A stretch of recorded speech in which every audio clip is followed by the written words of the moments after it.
if I walk over there and sit next to Mr. Johnson and carry my phone, does Google know that I was sitting here and then I moved over there? You're welcome anytime, Judge. Yes or no?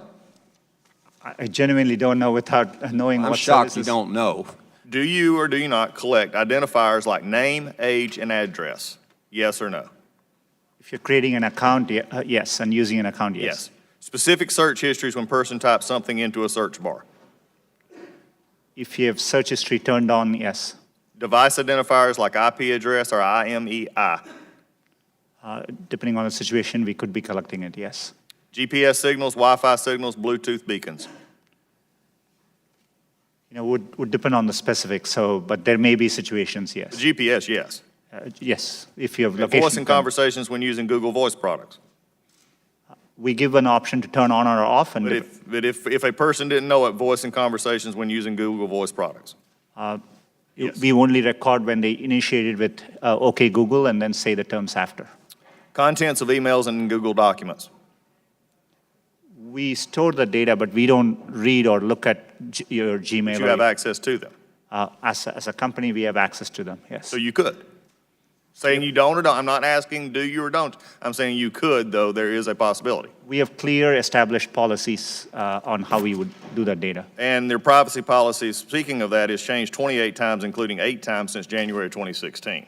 So I think the policies, and this is why I'm asking these questions. There are many things which we don't collect. For example, we don't collect, you could have a product like Google Home, we won't collect conversations unless you specifically ask us to, so you ask a question. And so we definitely are very careful and minimize the data we need to provide the service back to our users. Why, number one, does Google need all this information? We can answer that in the fact that 86% of your revenue comes from advertising, so we know you manipulate the data in some ways. However, can you explain what you do to minimize this data, which is generally an accepted standard practice among those who collect data? Our goal is, but we are providing, for example, if we are providing you a service like Gmail, which we have done for 15 years, that data, we need to store it for our users, so they expect us to. So we are trying hard to match users' expectations. We don't need, our data for advertising, as I said earlier, most of it comes from just the keywords you type. And so, we need minimal data to do advertising. We give you options to turn ads personalization off. We store most of the data we do today to help give users the experience they want, and that's what we're trying to do. Do you believe that Google has been brought out here in some question is biased?